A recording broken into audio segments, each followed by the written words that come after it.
क्योंकि नित्य का बोध होते हुए भी, भान होते हुए भी हम सदैव अनित्य के संग में ही रमते हैं। इसलिए परिवर्तन में रस आता है। किसी ने कहा कि change is the only permanent thing in the world. दुनिया में परिवर्तन ही एकमात्र स्थायी है, और इसलिए हम उस परिवर्तन में रस लेने लगते हैं। हमने एक दिन देखा था कि स्वाध्याय में बैठे बैठे आराम से बैठे हैं, ये जो आलती पालती मार करके बैठे, इसको सुखासन कहते हैं। इसका नाम ही सुखासन है। सहजता से इसमें बैठ सकते हैं। इसमें बैठने के लिए प्रयास नहीं करना पड़ता। मतलब हमारे पैरों की रचना ही ऐसी है कि इस प्रकार से आलती पालती मार करके रखने में उसको कोई विशेष ऊपर नीचे खींचतान नहीं करनी पड़ती। इसलिए इस स्थिति को सुखासन कहते हैं। तो फिर जब ये सुखासन है और फिर इसमें भी घुटनों का व्यायाम होता है, इसलिए हमने और सुखमय आसन अपना कुर्सी आसन बना लिया, जिसके अंदर हमको और थोड़ा सा शरीर को भी आधार मिले, पीठ को भी आधार मिल जाता है, पैरों को भी ठीक से रखने के लिए मिल जाता है। तो ये तो और अति सुखासन हो गया।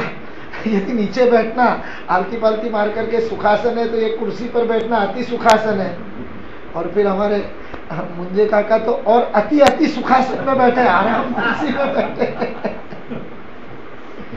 तो सुखासन, अति सुखासन, अति अति सुखासन में बैठे हुए भी स्वाध्याय करते समय हम स्थिर नहीं रह पाते। 5 मिनट बाद, 2 मिनट बाद हमको पैर बदलना पड़ता है, हाथ बदलना पड़ता है। एक स्थिति में नहीं रह सकते, और इसलिए फिर अब परिवर्तन करते हैं।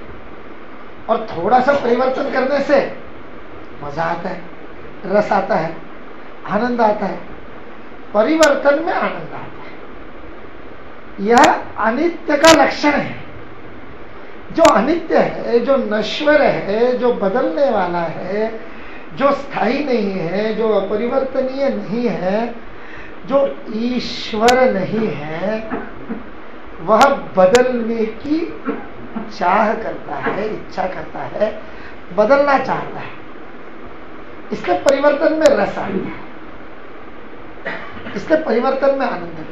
फिर जो परिवर्तन होता है उसमें आनंद आता है कि कितने देर तक आता है, थोड़ी देर बाद वो भी बदलना पड़ता है, वह भी तो स्थायी नहीं है।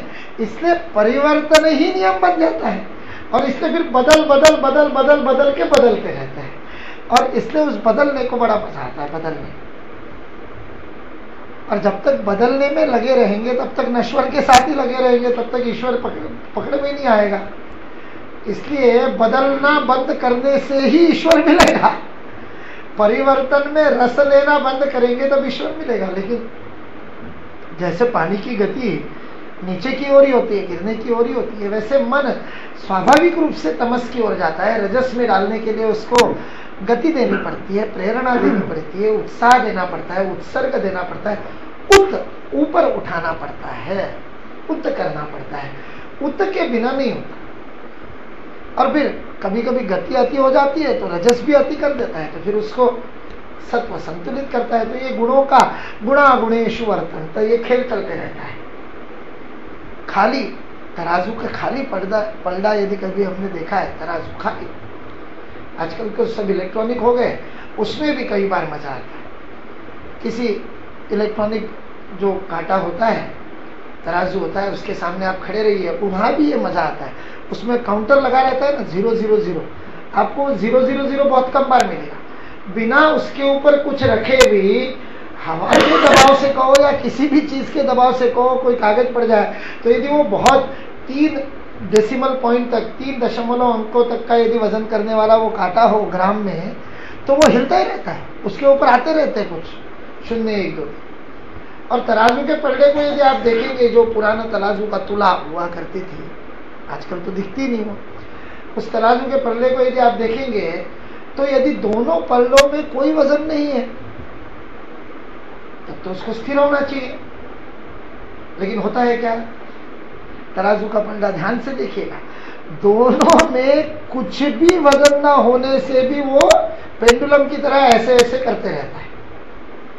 उसको स्थिर करना पड़ता है, हाथ लगा करके, आधार दे करके, या दोनों तरफ समान वजन रख करके स्थिर करना पड़ता है। ये गुण ऐसे ही है।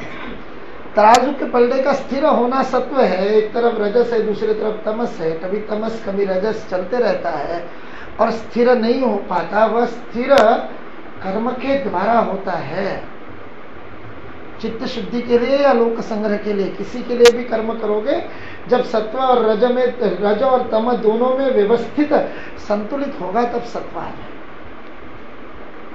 तो ये परिवर्तन के लिए जो नश्वर के प्रति जो हमारा मन का सहज लगाव होता है, उसको ही हम बड़ी थोड़ी सी बड़ी समय की मात्रा में जब देखते हैं, थोड़े बड़े समय में देखते हैं, तो उसी को हम कहते हैं जनरेशन गैप है। आजकल की पीढ़ी तो पुराना कहना मानती नहीं, आजकल की पीढ़ी तो पुराना कहना मानती नहीं। ऐसी बातें हमारे बोलने में आती है। नई पीढ़ी है तो कुछ ना कुछ नया चाहेगी, परिवर्तन चाहेगी। जो है वह स्थिर रहेगा नहीं, बदलेगा तो है ही।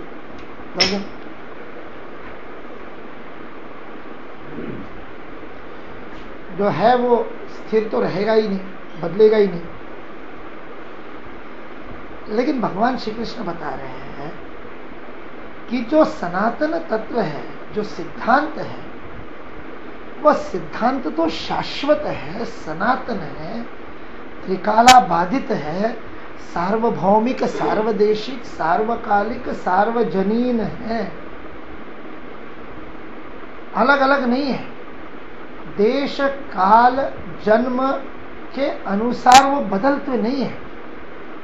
इसलिए इस सिद्धांत को तुम समझो और जैसा पूर्व में किया वैसे ही तुम करो। पूर्वई पूर्वतरः कृतम। पहले भी मुमुक्षुओं ने अनेक बार इसका अनुभव लिया है, इस कर्म के सिद्धांत का, जो मैं तुमको बता रहा हूं।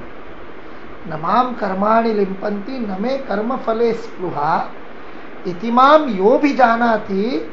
इस प्रकार आत्मवत मेरा भान जिसको बोध हो जाता है, जो शिव भाव में स्थित हो जाता है, जो कृष्ण के जन्म कर्म च में दिव्यम एवं व्यो वेत्ति तत्वतः, वहां से शुरू हुआ है यार।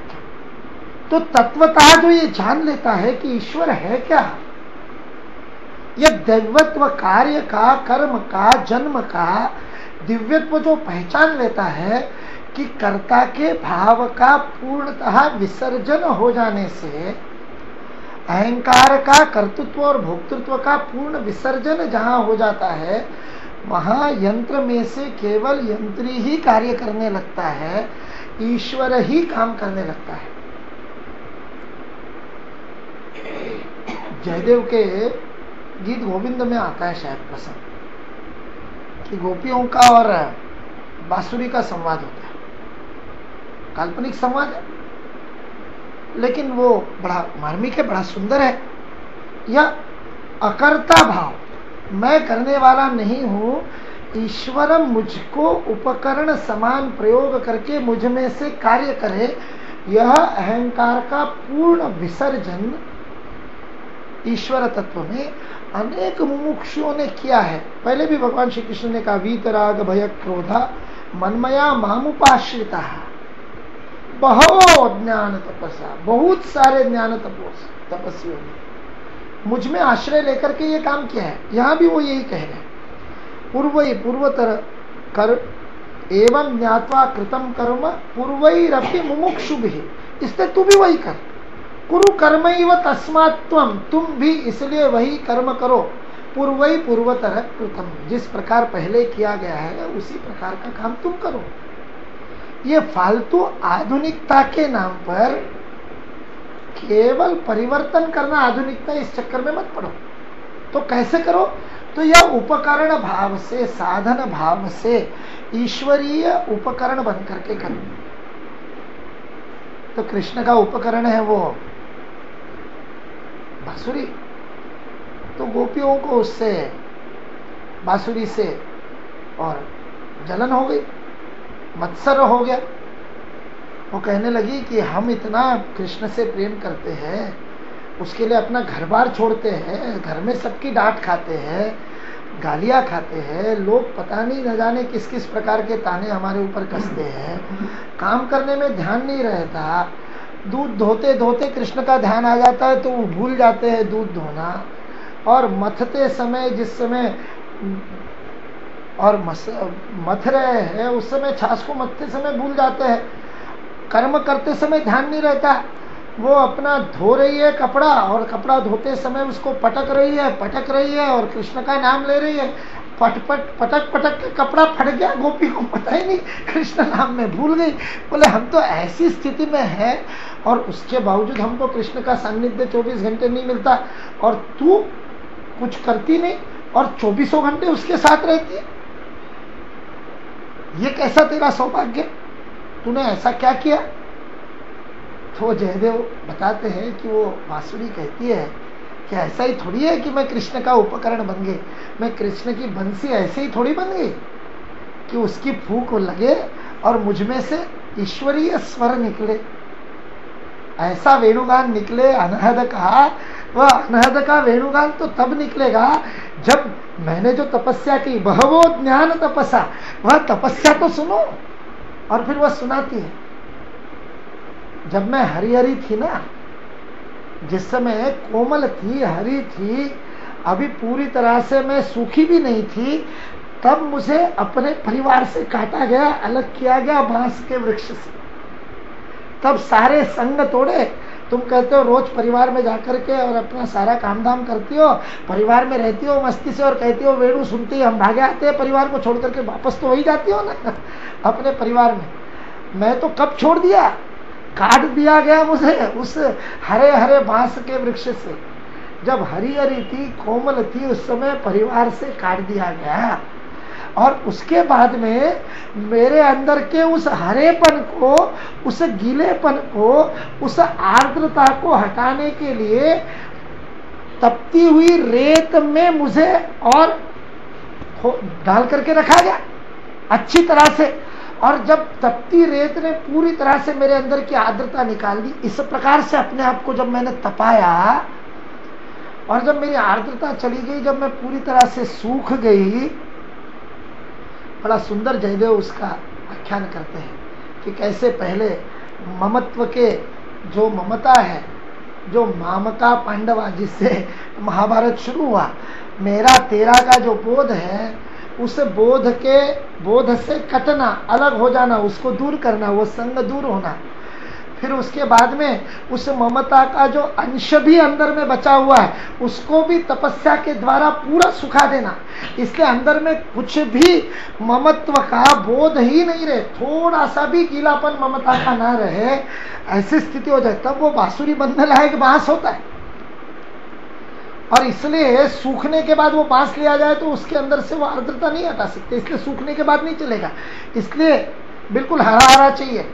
स्वामी विवेकानंद युवाओं को कहा करते थे, उनका बड़ा अद्भुत वह वचन है, अपने भवितव्य का निर्णय करने का यही समय है, this is the time to decide your destiny. जिस समय यौवन है, तरुणाई है, शरीर में ऊर्जा है, क्योंकि माँ के चरणों में वही पुष्प अर्पित किए जाते हैं जो ताजा हो। वैसे उस बांसुरी के बांस को तभी काटा जाता है जब हरा है, ममता रहित किया जाता है तपा करके। फिर उससे काम नहीं चलता केवल ममता के हटने से, अभी भी वो अंदर भूसा भरा हुआ है, वो भूसा भरा रहेगा तब तक ईश्वर की फूंक नहीं चलेगी, उसके अंदर हवा नहीं निकलेगी, स्वर नहीं निकलेंगे। इसलिए सलाख को लाल लाल तपा करके लोहे के सरिये को, और उस तपते सरिये से अहंकार को पूरी तरह से, उस सूखे हुए भूसे को भी अंदर से हटाया जाता है, और अंदर से पूरी तरह से आर पार, इधर से फूंक मारी तो उधर निकल जाए, ऐसे अहंकार रहित उसको कर दिया जाता है पूरी तरह से।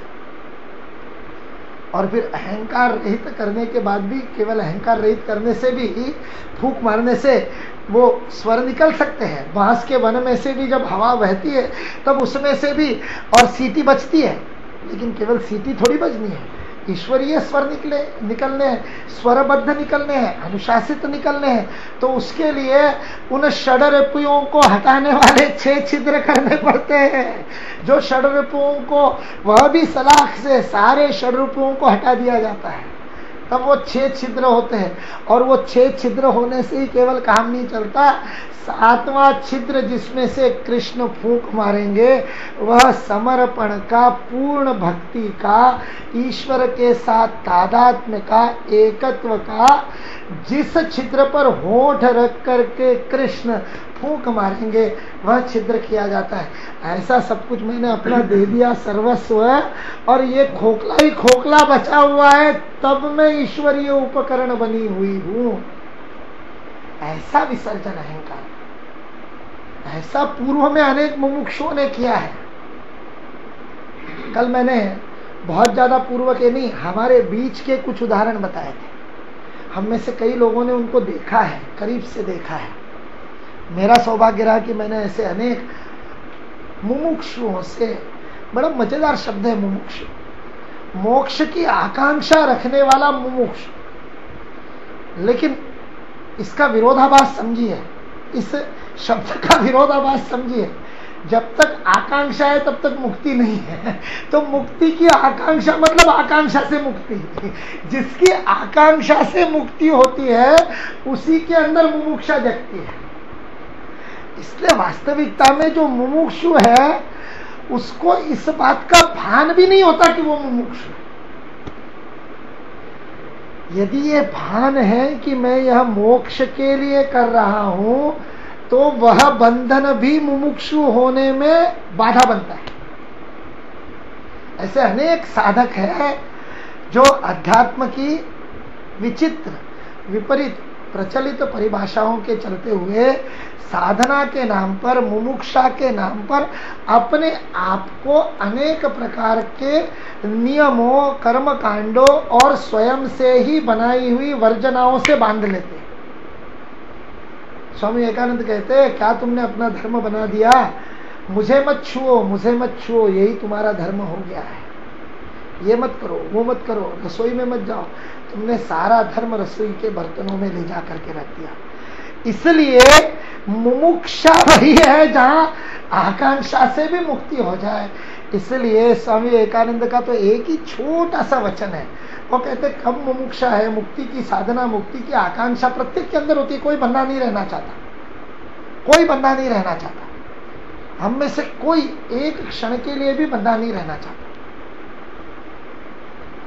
तो बंधन से मुक्त होने की तो सबका आकांक्षा होती है, लेकिन उस आकांक्षा से भी मुक्ति जब मिलती है तो मुमुक्षा जगती है। तो स्वामी जी कहते हैं बहुत सरल काम है, निस्वार्थ हो जाओ। एक छोटा सा निस्वार्थ भाव से किया हुआ काम, जिसमें मैं का बोध ही, बोध क्या, भान ही नहीं हो। बोध तो थोड़ा सा प्रगाढ़ होता है, बोध होना हो, भान होता है। अभी हमको बोध भले ही नहीं हो, लेकिन हम बैठे इसका भान है हमको कि हम हैं, यहाँ बैठे हैं, स्पर्श हो रहा है, हवा का स्पर्श हो रहा है, हमारे शरीर का जमीन से स्पर्श हो रहा है। बोध नहीं है, कौन सा पैर का हिस्सा कहाँ टिक रहा है वो तो देखना पड़ेगा। कपड़े का शरीर से होता हुआ स्पर्श तो एक बार ध्यान से देखना पड़ेगा, वो बोध है। लेकिन भान तो है, मैं का भान भी छूट जाए, मैं कर रहा हूं ये पूरी तरह से ध्यान ही नहीं है। बिल्कुल ऐसा जो कार्य होता है वह कार्य अपने आप में ईश्वरीय कार्य होता है। सारे कलाकार इसी प्रकार से काम करते हैं, सारे वास्तविक जो मुमुक्षु है। तो इसलिए भगवान कृष्ण कह रहे पूर्वैरपि मुमुक्षु भी, इसी प्रकार से मुमुक्षुओं ने पहले भी कर्म किया है। तत्व का बोध होने से पहले, तत्व ज्ञान होने से पहले अंतःकरण की शुद्धि के लिए, चित्त की शुद्धि के लिए कर्म किया, और बोध हो जाने के बाद लोक संग्रह के लिए कर्म किया। कर्म तो छूटेगा नहीं, कर्म तो चलता रहेगा, वह तो सतत करना है। लेकिन मैं कर रहा हूं इस बोध को छोड़ करके करना है, और किसी तथाकथित आधुनिक प्रपंच में पढ़ करके मत करना। पहले से यह पूर्वापार चला आ रहा है, टाइम टेस्टेड है, सदियों से चला आ रहा है। उस सिद्धांत को समझ ले। बाह्य उसका आवरण बदल सकता है, युग धर्म बदल सकता है, सनातन धर्म वही रहेगा। युगानुकूल उसकी परिभाषाएं, शब्दावली वह बदल सकती है। उसी को अलग अलग रूपों में लोग कह सकते हैं। एकम सत विप्राहा बहुधा वदंती, उस एक ही सत्य को विप्र लोग, जानने वाले विद्वान लोग, ज्ञानी लोग अलग अलग रूपों में बताएंगे। वो सब ठीक है, लेकिन तू तत्व को समझ, तत्वतः अच्छी तरह से समझ ले, और जैसे पूर्वापार चला आ रहा है वैसे करें। ये जो हम बहुत बार इस बात पर चर्चा कर चुके हैं कि जो पाश्चात्य समय की अवधारणा जो है, एक रेखीय समय की अवधारणा, कि समय भूतकाल से भविष्य काल की ओर मार्गक्रमण करता है, इस अवधारणा के कारण आज विज्ञान अधूरा है। तथाकथित रूप से जो बाहरी भौतिक विज्ञान है, वो विज्ञान भी उसी अवधारणा के कारण अधूरा है। और सारा सामाजिक जो नीतिबोध है, नैतिकता है, वह नीतिबोध भी उसके कारण अधूरा है। इस कारण से एक बहुत बड़ी गलतफहमी यह है कि जो बाद में आया वह पूर्व से श्रेष्ठ है। मतलब 1950 में जो था और 1960 में कुछ और था, तो 1960 वाला यह चूंकि आधुनिक है इसलिए 1950 वाले से बेहतर ही होगा। यह एक बहुत बड़ी भ्रांति, गलतफहमी आधुनिकता के नाम पर हमारे अंदर फैली हुई है। आधुनिकता शब्द समय के अनुसार ही है। अधुना का मतलब होता है अभी अभी, जो निकट है समय में, उससे आधुनिक आया। इसलिए आधुनिक जो है वो समय से निकट है, वो तो ठीक है, लेकिन जो आधुनिक है वह प्रगत है, जो आधुनिक है वह उन्नत है, जो आधुनिक है वो पहले से बेहतर है। यह मानना सर्वथा उपयोगी नहीं है। ऐसा होगा तब होगा जब प्रयत्न पूर्वक किया जाएगा। जब प्रयत्न पूर्वक हम अपनी नई पीढ़ी को हमसे अधिक उन्नत बनाने के लिए काम करेंगे, तब अगली पीढ़ी पूर्व से अधिक उन्नत होगी। पहले जब मोबाइल आए थे 90 में, 92, 93, 94 में मोबाइल आना शुरू हुआ। मेरे पास में 99 में पहली बार मोबाइल आया था, किसी ने दिया। खूब उसका बवाल भी हुआ कि लाइफ वर्कर को किस लिए मोबाइल चाहिए। उस समय इनकमिंग के भी पैसे लगते थे और मोबाइल बड़ा प्रेस्टीज का बात था। तो मेरे को किसी महात्मा ने दिया था, प्रसाद रूप में दिया था, मैं नकार भी नहीं सकता था और वो काम में भी आ रहा था। उस समय इतना मोटा, इतना हेवी ऐसा मोबाइल हुआ करता था। तो उस मोबाइल की अगली पीढ़ी आई तो वो हल्के हो गए। वो ऊपर एक डंडी होती थी एंटीना के नाम पे, वो गायब हो गई। फिर उसकी अगली पीढ़ी आई, उससे अधिक उन्नत, उससे अधिक उन्नत। तो अगली पीढ़ी पिछली पीढ़ी से उन्नत होती है, दिखता है सामने, टेक्नोलॉजी में दिखता है। पहले के कंप्यूटर 70 के दशक में कंप्यूटर बना तो पूरा का पूरा उसने कमरा घेर लिया था, और अभी पाम टॉप और पता नहीं क्या क्या क्या क्या कंप्यूटर आ गए, छोटे छोटे हो गए, छोटे भी हो गए, अधिक प्रगत हो गए, अधिक गति से काम करने वाले हो गए, अधिक उन्नत हो गए। तो अगली पीढ़ी पिछली पीढ़ी से उन्नत होती है, दिखता है सामने, इसलिए हमको लगता है। लेकिन जो दिखता है उसके पीछे कितना प्रयत्न गया होता है, R&D में कितने लोग लगे होते हैं, कितने लोगों ने अपना जीवन प्रयत्न पूर्वक उसमें लगा दिया, इसलिए उन्नति हो रही है। बिना प्रयत्न के तो अवनति ही होगी।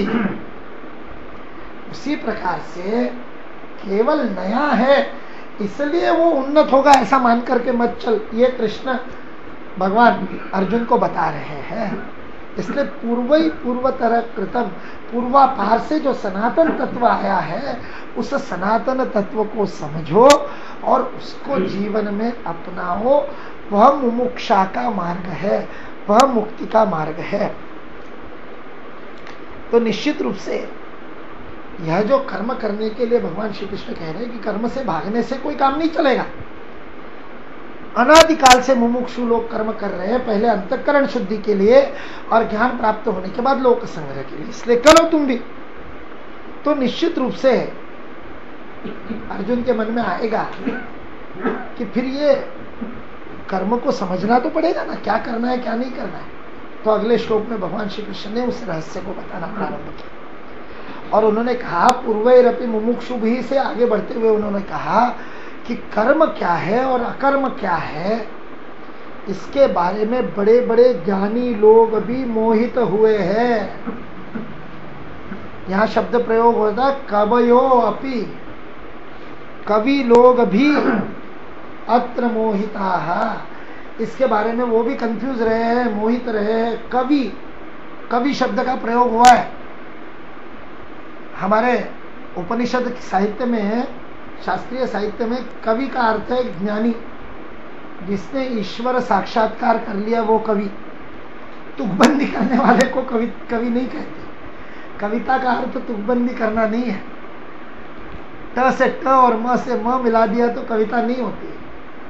जो अंदर साक्षात हो रहा है ईश्वर का, उस साक्षात को जो शब्द रूप देता है वह कवि। इसलिए कवि और ज्ञानी ये पर्यायवाची के रूप में प्रयोग में हुए। जो कठोपनिषद का मंत्र है, जिसको स्वामी विवेकानंद ने बहुत प्रचलित किया, यम नचिकेता को बता रहा है अंतिम संदेश। जाते जाते पार्टिंग जा रहा है, वह जब उसको विदाई दे रहा है, उस विदाई के समय दिया हुआ संदेश है अंतिम संदेश। अंतिम वाक्य यम का नचिकेता को कहा, उत्तिष्ठत जाग्रत प्राप्य वरान निबोधत। उठो, जागो, श्रेष्ठ जनों के पास बैठ करके अपने को प्राप्त हुए उस आंतरिक ज्ञान को बाहर निकालो। निबोधत, उसका बोध करो। स्वामी जी ने उसका ट्रांसलेशन थोड़ा बदल दिया। स्वामी जी ने कहा लक्ष्य प्राप्ति तक रुको नहीं, प्राप्त वरान निबोधत को उन्होंने कहा अपने लक्ष्य प्राप्ति तक रुको नहीं। उसका तात्विक अर्थ वह है, लेकिन शाब्दिक अर्थ जो नचिकेता को कहा यम ने वो अलग। और उसके आगे के जो शब्द है वह शब्द है शूरस्य धारा निषिधा दुरत्तया दुर्गम पतस्तत् कवयो वदन्ति। तलवार की धार पर चलने लायक असिधारा व्रत है ये। तलवार की धार पर चलने लायक यह व्रत है। दुर्गम पतस्तत् कवयो, शूरस्य धारा, तलवार की धार के समान दुर्गम पथ है ये। कवयो वदन्ति, कवियों ने कहा है। वहां भी उसने शब्द प्रयोग किया, कवयो वदन्ति, कवियों ने कहा, ज्ञानियों ने कहा, जिन्होंने ये साधना की है, जिन मुमुक्षुओं ने अपने जीवन में। वही बात जहां पर कृष्ण कह रहे, कर्म क्या है और अकर्म क्या है। कहां खुद होकर के करना है और कहां विड्रॉ होना है, नहीं करना है, करने से अपने आप को रोकना है, कहां संयम करना है। इस कंफ्यूजन में तो बड़े बड़े महाज्ञानी रहे। यह भ्रम तो सबको हुआ, तो तेरे को भी होगा, कोई चिंता मत कर। लेकिन मैं तुझको उसका रहस्य समझा रहा हूं कि कहां करना चाहिए और कहां नहीं करना चाहिए, कहां आगे होकर के खुद करना चाहिए और कहां खुद को संयम में रख करके चुप हो जाना चाहिए। उसको मैं प्रवक्ष्यामि, अच्छी तरह से बता रहा हूं, व्यवस्थित ढंग से बता रहा हूं, जिसको जान करके यज् ज्ञात्वा, जिसको जान करके मोक्ष से अशुभ से तुम्हारी मुक्ति हो जाएगी। हम जब कानून की पढ़ाई करते थे तो कानून की पढ़ाई में हमको, विधि की पढ़ाई में बताया जाता था कि केवल करने से ही अपराध नहीं होता। जो आवश्यक कर्म है उसको न करना भी अपराध है।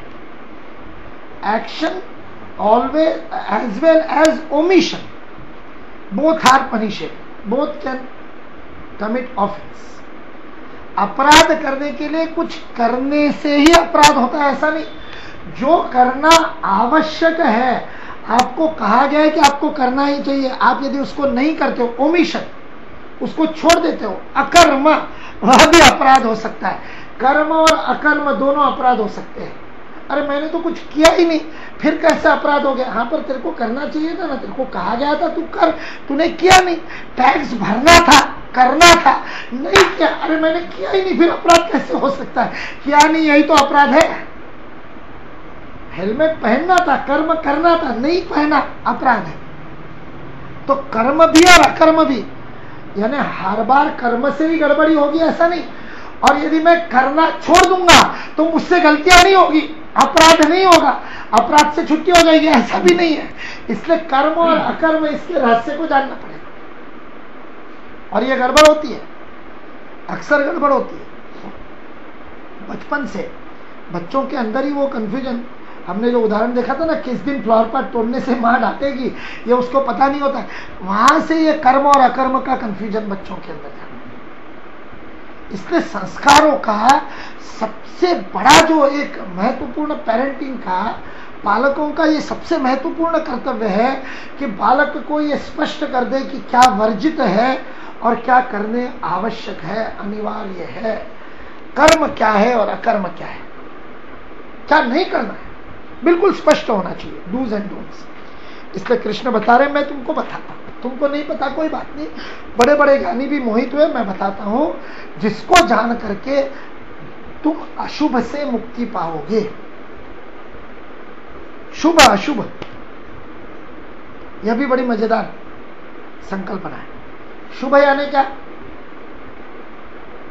जो ज्ञान की ओर ले जाएगा वह शुभ है, जो कल्याण की ओर ले जाएगा वह शुभ है, जो श्रेय मार्ग पर ले जाएगा वह शुभ है, जो हमारे ध्येय की ओर हमको ले जाएगा वह शुभ है, इससे जो भी विपरीत की ओर ले जाएगा वह अशुभ है। इसलिए यह शुभ भारत की बहुत महत्वपूर्ण संकल्पना है। भारतीय संस्कृति की, भारतीय समाज शास्त्र की, भारतीय व्यवहार शास्त्र की शुभ और अशुभ की बहुत महत्वपूर्ण संकल्पना है, जिसको यदि हम नहीं समझते हैं तो अच्छा काम भी गड़बड़ कर सकता है।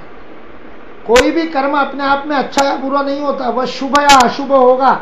यदि हमारे ध्येय की ओर ले जाने वाला है तो शुभ है, ध्येय के विपरीत है तो अशुभ है। इसी को योग में, पतंजलि योग सूत्र में क्लिष्टा अक्लिष्टा वृत्तयः पंचः क्लिष्टा अक्लिष्टा, ऐसा योग सूत्र में कहा। जो योग की ओर ले जाता है वह अक्लिष्ट वृत्ति है, जो योग से विपरीत ले जाती है, युक्त बुद्धि से विपरीत ले जाती है, वह क्लेश बुद्धि है, क्लेश वृत्ति है, क्लिष्ट वृत्ति है, क्लेश की ओर ले जाती है। वैसे ही अशुभ से तुमको मुक्ति मिलेगी। तुम्हारे हाथ से गलती से भी ऐसा कर्म नहीं होगा जो कर्म तुम्हारे लिए शुभ ना हो, श्रेयस्कर ना हो। मजेदार बात ऐसी है कि अधिकतर हमको प्रिय वह चीजें होती है जो अशुभ होती है, जो श्रेय नहीं होता वो प्रेय होता है, ये अधिकतर होता है। प्रशिक्षित मन नहीं होता तब तक ये होता है। और प्रशिक्षण यही है, प्रवक्ष्यामि, ठीक तरह से बता रहा हूं मैं तुमको, सुन लो ध्यान से और समझ लो और जान लो, यत् ज्ञात्वा, उसको जान लो, उसका ज्ञान कर लो, फिर उसके बाद तुमसे गलत काम होगा ही नहीं, अशुभ से मुक्ति हो जाएगी, अनायास भी अच्छा कर्म होगा। सत्य प्रतिष्ठायाम तत्सन्निधो वाचा सिद्धि, यम नियम के बारे में बताते समय महर्षि पतंजलि बताते हैं, जब सत्य प्रतिष्ठित हो जाता है तब वाचा सिद्धि हो जाती है। सच बोलने की आदत जिसको पड़ जाती है, उसके बाद जो वो बोलता है वो सच होता है। सच बोलने की आदत हो जाने से प्रकृति भी उससे, वो जो बोलेगा वो सच होने लगेगा। इसलिए आदत डालो, प्रशिक्षित करो अपने मन को, तो अशुभ से मुक्ति हो जाएगी। फिर तुम्हारे मुख से गलती से भी झूठ नहीं निकलेगा, जो तुम बोलोगे वही सच हो जाएगा। रामकृष्ण परमहंस के जीवन में कई ऐसे प्रसंग आए। एक समय वो अपने पूरे अहंकार के विसर्जन की साधना कर रहे थे। वर्ण मुक्ति की साधना कहा गया है तंत्र में। तंत्र में इस साधना को वर्ण मुक्ति की साधना कहा। वो साधना उन्होंने की, बड़ी मजेदार साधना है। हमने अभी इतने दिनों से बड़े विस्तार से वर्णों को समझा, चातुर्वर्ण को समझा। ये वर्ण का संस्कार हम लेकर के पैदा होते हैं, और उस वर्ण के संस्कार को लेकर के पैदा होने से वर्ण धर्म यदि हम पालन करेंगे तो बहुत जल्दी हम रास्ते पर चलेंगे। ये हमने देखा इतने दिनों से। अब ये तंत्र की मजेदार साधना है। वो कहती है कि ये वर्ण का जो संस्कार है इससे अपने आप को मुक्त कर लो ताकि पूर्णतः स्वतंत्र हो जाए, तो जो करोगे वो धर्म हो जाए। इसलिए वर्ण धर्म से मुक्ति की साधना है, कई प्रकार है उसमें। ये बहुत सारी वामाचार की भी साधनाएं हैं, अपन बहुत ज्यादा उस डिटेल में नहीं जाएंगे, बड़ी बड़ी मतलब जानने योग्य मजेदार है। हीनयान बौद्ध में जैनियों ने उसमें बहुत विस्तार भी दिया, तंत्र साधना में शाक्तों ने भारत में बहुत विस्तार दिया। इसलिए अभी भी आसाम बंगाल में ऐसे बहुत तंत्र साधक मिलते हैं जो उस प्रकार की साधनाएं भी करते हैं। बहुत सारे मार्ग हैं। एक जो मार्ग है उस वर्ण साधना का, वो मार्ग है अहंकार के पूर्ण विसर्जन का मार्ग। तो रामकृष्ण परमहंस का जन्म, गदाधर का जन्म ब्राह्मण कुल में हुआ था, तो इसलिए ब्राह्मण वर्ण का संस्कार मेरे ऊपर है, तो ब्राह्मण वर्ण का संस्कार मुझे हटाना है। तो ब्राह्मण वर्ण का संस्कार कैसे हटेगा? तो इस वर्ण व्यवस्था में शूद्र अति शूद्र जिसको माना गया, उस चांडाल की भी यदि मैं सेवा करता हूं तो मेरा वर्ण संस्कार हट जाएगा। मतलब वर्ण संस्कार मतलब वर्ण के श्रेष्ठ होने का संस्कार हट जाएगा। इसलिए रामकृष्ण परमहंस एक समय में ऐसी साधना करते थे कि अपने बालों से, लंबे बाल हुए थे उस समय उनके, बहुत बड़े लंबे बाल थे, घने बाल, उन लंबे घने बालों से चांडाल के घर के शौच की सफाई करते थे। चांडाल के घर का शौच, उसकी सफाई अपने बालों से करते थे, ब्रश के जैसे अपने बालों का प्रयोग करते। ऐसे पूरी तरह से अपने वर्ण विसर्जन की साधना उन्होंने की। ऐसे अनेक साधनाएं की, पर यह सत्य प्रतिष्ठायाम तत्सन्निध वाचा सिद्धि का उदाहरण उनके अंदर मिलता है। जिस समय यह साधना उनकी चल रही थी चांडाल के घर की, तो उस समय उनके उस दक्षिणेश्वर के मंदिर के बाहर का एक चौकीदार जो गुरव था, मतलब ब्राह्मण के ही वर्ण के अंदर जो जाति उपजाति आती है, तो बंगाल में जो सबसे नीचे की ब्राह्मण की जाति थी उसका, उसने ठाकुर को एक दिन आकर के कहा, ठाकुर वैसे तो आप बहुत ज्यादा छुआछूत को मानते हो, रामकृष्ण के चित्त की शुद्धि इतनी जबरदस्त थी कि उनकी दृष्टि में वो क्या कहना चाहिए, वो बोध था, मूल्यांकन बोध था। इसलिए कई बार उनके सामने कोई भोजन आता था तो वो उसको रख देते थे, वर्जित करके किसी को हाथ नहीं लगाने देते थे। लोग बड़ी श्रद्धा से ला करके मिठाई देते थे। संदेश ठाकुर को बहुत पसंद था, इसलिए संदेश ला करके अर्पित करते थे और ठाकुर उसको अलग रख देते थे। सारे शिष्यों को कहते थे इसको खाना मत। तो शिष्य पूछते थे क्यों? नहीं, उसका मन कलुषित है, स्वार्थी है, वो नहीं खाना मत, वो उसका संस्कार जाएगा खाने से। और फिर नरेंद्र आता था तो वही मिठाई नरेंद्र को खिलाते थे। तो ये सारे योगीन काली, ये भी नरेंद्र की आयु के, कोई 1 साल छोटा है, 1 साल बड़ा। और वो हरि तो, शशि महाराज तो बहुत प्रेम करते थे, हरि भी बहुत ठाकुर से खुले हुए थे, ठाकुर बहुत लाड़ करते थे, तो चाहे जो बोल देते थे। लाड़ होता है तो चाहे जो बोलते थे। तो वो राखाल बड़ा ध्यान रखता था, शशि बड़ा ध्यान रखता था। तो लेकिन ये योगीन और काली बाद में जो अभेदानंद बने, वो बड़े जबरदस्त थे, वो कुछ भी बोलते थे। वो कहते थे ये नरेंद्र तुम्हारा लाडला है, तुम पार्शियलिटी करते हो इसके साथ, जब देखो तब इसका ध्यान रखते हो। ये देखो ये संदेश वो फलाने के घर से आया था, तुमने कहा खाना नहीं और इसको खिला रहे हो, अपने हाथ से खिला रहे हो। तो ठाकुर जोर से हंसे और राखाल को कहे, राखाल इनको बताओ, राखाल बताओ। राखाल के क्या बताओ? अरे तो मैंने कल तुमको बताया था, बताओ। अब राखाल को याद नहीं आया कल क्या बताया था। अकेले में राखाल को ठाकुर ने बताया था कि नरेंद्र तो धधकता हुआ अग्निकुंड है, उसमें जो भी जाएगा वो स्वाहा हो जाएगा, उसको कुछ बाधित नहीं करता, उसके लिए शुभ अशुभ कुछ नहीं है।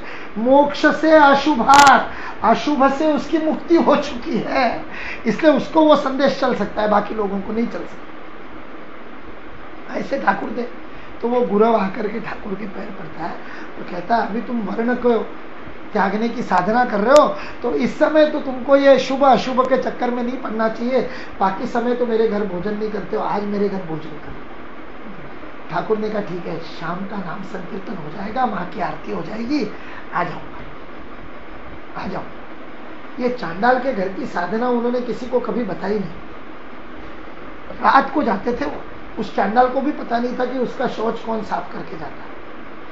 आधी रात को जाते थे, जब सब लोग सो जाते थे, 1:30-2 बजे जाकर के उसका वो साफ करके आते थे। ये जो योगिन था ना, ये बहुत बहुत ही ज्यादा, मतलब स्वामी विवेकानंद से भी ज्यादा कहना चाहिए, जो शंकालू और ठाकुर की परीक्षा है उसने सबसे ज्यादा की। तो वो रात भर जगता था ठाकुर के ब्रह्मचर्य की परीक्षा करने के लिए, कि ये सबके सामने माँ शारदा को माँ कहते, रात को कहीं उनके कक्ष में तो नहीं चले जाते, ये देखने के लिए रात रात जगता था। ऐसा जगते समय एक दिन उसने देखा कि ये उठ करके झांका रहे। उसने कहा आज पकड़ लिया गुरु को। रात को 1:30 बजे उठ करके कहा जा रहे, तो अपना जैसा मन होता है वैसा भाव आता है, अपने मन का भाव आएगा। तो वही बोध आया कि ये कुछ गड़बड़ है, देखो बहुत बनता है, बाबा जा रहा है करके पीछे पीछे। तब उनको पता चला कि वो चांडाल के घर को साफ करने, उसके शौच को साफ करने गए। नहीं तो हम लोगों को भी पता नहीं होता, यदि उसने देखा नहीं होता तो ठाकुर ने तो इतने छुपा कर। अहंकार का विसर्जन ऐसे होता है कि दाहिना हाथ कर्म करे और बाएं को पता न चले। फोटो खिंचवा करके दान करने से नहीं होता है, मैंने किया का ढिंडोरा पीटने से नहीं होता है। दूसरे दिन अखबार में फोटो छपी कि नहीं छपी, ये देख करके किए हुए कर्म से मुक्ति नहीं होती, वो तो बंधन करने वाले कर्म है। तो ठाकुर ऐसे करते। खैर, तो इस गुरु ने कहा कि ऐसा सुना कि आप साधना कर रहे हो। उन्होंने कहा नहीं नहीं ऐसा कुछ नहीं, लेकिन अब तू इतने प्रेम से कह रहा है तो आ जाऊंगा। सबको आश्चर्य हुआ, ठाकुर ने आ जाऊंगा कह दिया। शाम का संकीर्तन हो गया, नाम संकीर्तन हो गया, आरती हो गई, और आरती में ठाकुर को लग गई समाधि, और समाधि लग गई और उनको स्वयं को भी विस्मरण हो गया। उस गुरु की तो बेचारे की हिम्मत ही नहीं थी। उस दिन कैसे हिम्मत करके उसने निमंत्रण दे दिया था, आगे क्या बोलेगा। बेचारा चुपचाप एक कोने में खड़ा रहा, बहुत देर तक खड़ा गया। सारे लोग धीरे धीरे जाकर के सोने लगे, ये भी जाकर के अपना सो गया। रामकृष्ण की समाधि रात को मध्यरात्रि के बाद टूटी। शायद हृदय, राखाल और 2-3 लोग होंगे। समाधि टूटी, लेकिन समाधि टूटने के बाद अभी पूरा का पूरा शरीर का भान हुआ नहीं है। जब भावातीत अवस्था होती है समाधि की, उस समय शरीर को धारण करने की भी मन में शक्ति नहीं रहती, तो शरीर गलित गात्र हो जाता है, छूट जाता है, कपड़ा छूटता है, पता नहीं चलता। तो उसके बाद वापस आने के बाद में अनेक प्रकार के कान में ओम की ध्वनि करते हैं, ओम नमः शिवाय बोलते हैं, या शरीर को थोड़ा सा मलते हैं ताकि शरीर के अंदर बोध वापस आ जाए, ऐसी क्रियाएं करते। तो ये राखाल शशि हृदय बहुत ज्यादा करता था, उनका भांजा था, वो ये सारे काम करता। वो ऐसे कुछ ठाकुर के बताए हुए गंगा जल का प्रोक्षण, कान में ओम ओम बोलना, ऐसा कुछ माता का नाम लेना, ऐसा कुछ वो कर रहे थे। उतने में उस अवस्था में ठाकुर उठ गए। अभी पूरा भान नहीं आया है, पूरा शरीर का बोध नहीं है। उठ के खड़े हो गए और चलने लगे। तो एक तरफ से हृदय ने हाथ पकड़ा, दूसरी तरफ से राखाल ने कमल में हाथ दिया, और दोनों ठाकुर को बिना गाइड किए, खुद नहीं कहाँ जा रहे ठाकुर, उधर जाना है, चलते चलते चलते चलते उस गुरु की झोपड़ी में पहुंच गए। उस झोपड़ी के सामने जाकर के दरवाजा ठकठकाया और अंदर जाकर के, और वो गुरु देख रहा है ठाकुर आया, उसने साष्टांग दंडवत किए और आसन दिया। आसन पर बैठने के बाद भान आया ठाकुर, और कहे मैं कहा। तो बोले आप यहाँ क्यों आए, पता नहीं। हृदय ने कहा क्यों आए आप यहाँ पर। तो फिर उनको स्मरण आया, इसको कहा था ना मैंने कि शाम की आरती के बाद, संकीर्तन के बाद तेरे पास आऊंगा और भोग लूंगा, प्रसाद लूंगा। ला प्रसाद। रात को 12:30 बजे उसने ठाकुर को भोजन करवाया। सत्य प्रतिष्ठायाम तत्सन्निध्यो वाचा सिद्धि। शरीर से वह कर्म करवा लेता है, भान नहीं है शरीर का, लेकिन गुरु के घर में पहुंच गए। अशुभात मुक्ति होती है तब ये होती है, गलती से भी उनका कहा हुआ झूठ नहीं हो सकता, मां होने ही नहीं देगी। उनके मुख से निकला है तो सत्य हो जाए। अशुभात, तुम्हारे से कुछ भी अशुभ होगा ही नहीं। जब तुम इस कर्म के रहस्य को जान लोगे, जब तुमको पता चल जाएगा कि कर्म क्या है और अकर्म क्या है, दोनों का पता चल जाएगा। किम कर्म किम अकर्मेति। और इसके लिए तुमको 3 चीजें समझनी पड़ेगी। कर्मणो अपि बोधव्यम, बोधव्यम च विकर्मणः, अकर्मणश्च बोधव्यम। कर्म क्या है, करना क्या है, शास्त्र विहित कर्म क्या है, शुभ की ओर ले जाने का कर्म क्या है, चित्त शुद्धि करने वाला कर्म क्या है, वह कर्म क्या है, क्या करना आवश्यक है वह भी जानो, किस बात में नहीं पड़ना, कहां पर चुप रहना, अकर्म भी जानो और विकर्म भी जानो। विकर्म का जो प्रचलित अर्थ है, जो अधिकतर भाष्यकार जिसका प्रयोग करते हैं, शंकराचार्य ने भी किया, श्रीधर स्वामी ने भी किया, जयदयाल जी गोयल का और राणा सुतार जी महाराज ने भी उसी का प्रयोग किया, स्वामी चिन्मयानंद जी ने भी उसी का प्रयोग किया। वह अर्थ है विपरीत कर्म। विकर्म यानी विपरीत कर्म, शास्त्र के विपरीत कर्म, वर्जित कर्म, शास्त्र ने जिनको वर्जित कहा है वह कर्म। तो ऐसे कर्म क्या है वह भी जानो। लेकिन पूरे गीता के और खास करके इस अध्याय के भाव को जानते हुए विकर्म का यह अर्थ, संस्कृत में विकर्म के दोनों अर्थ निकल सकते हैं।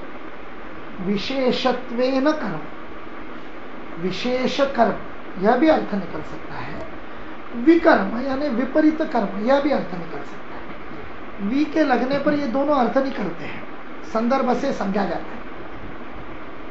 यहां के संदर्भ में यह विशेष कर्म भी हो सकता है।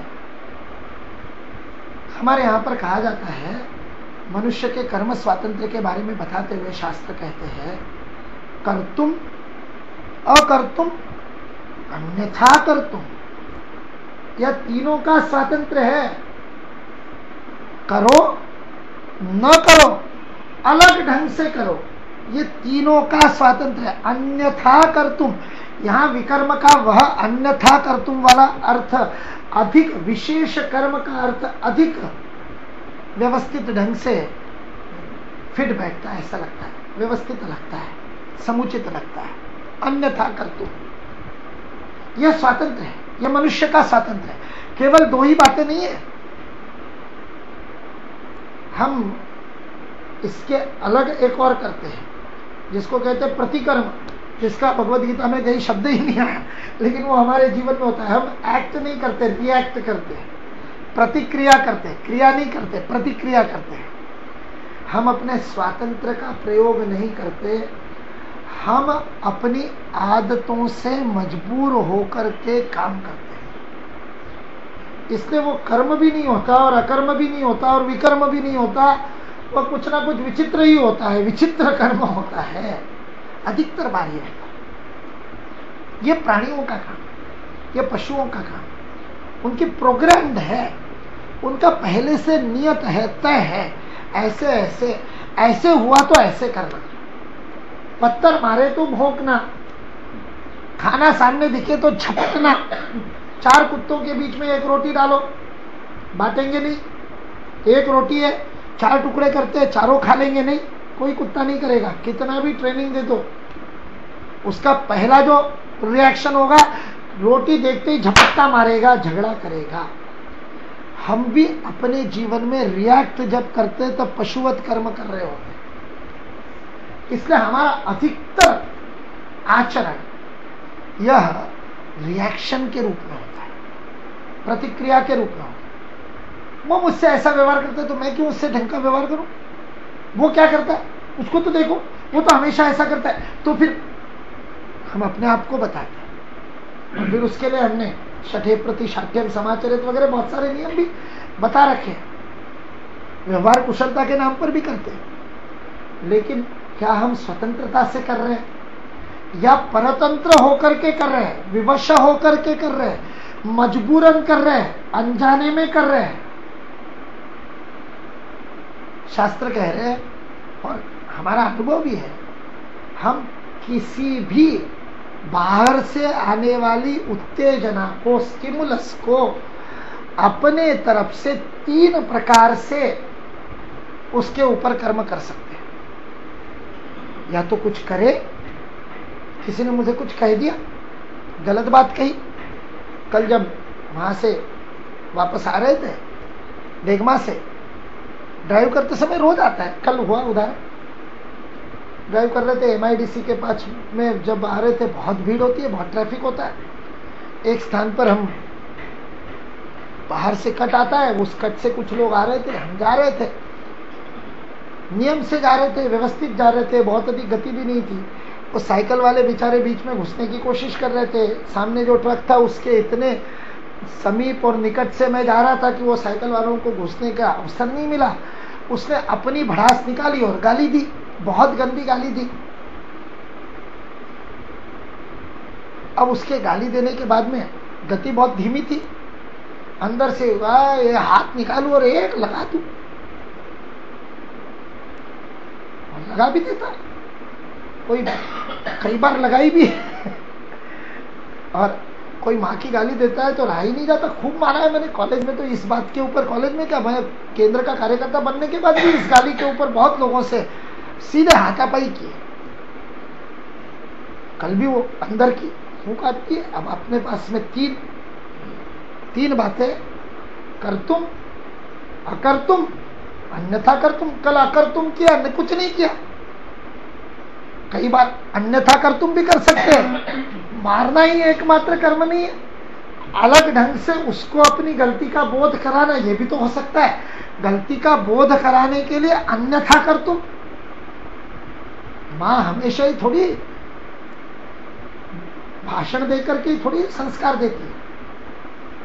संस्कार देने के कई तरीके हैं। किताब नहीं पढ़नी चाहिए, मेरे को पढ़ने की बहुत आदत थी। कौन सी किताब पढ़नी चाहिए, नहीं पढ़नी चाहिए, पता ही नहीं। उस समय तो जो हाथ में आती थी वो पढ़ते थे। खूब पढ़ी मैंने, खूब किताबें पढ़ी। 7वीं 8वीं में, 9वीं 10वीं से शुरू करके इतना पढ़ता था, अभी भी पढ़ता हूं, इतना पढ़ता हूं। कभी मुंह से बोल करके तो माने नहीं बताया होगा कि ये पढ़ना चाहिए, ये नहीं पढ़ना चाहिए, ये देखना चाहिए या नहीं देखना चाहिए, मुंह से बोल करके तो नहीं बताया होगा। लेकिन जो भाव है, चेहरा देख करके, मेरी किताब हाथ में देख करके, उस किताब को देख करके जो चेहरे पर भाव आते हैं, उससे संस्कार मिल जाता है। ये वर्जित है, ये नहीं पढ़नी चाहिए, कुछ गड़बड़ हो गई, आज कुछ गलत किताब आ गई, ये पढ़नी नहीं चाहिए। अपने आप वो लाइब्रेरी में चेंज हो जाती है। अन्यथा कर तुम, हर बार डांट करके काम नहीं चलता है, हर बार प्रताड़ना से ही काम नहीं चलता है। अन्यथा कर तुम, यह स्वातंत्र है।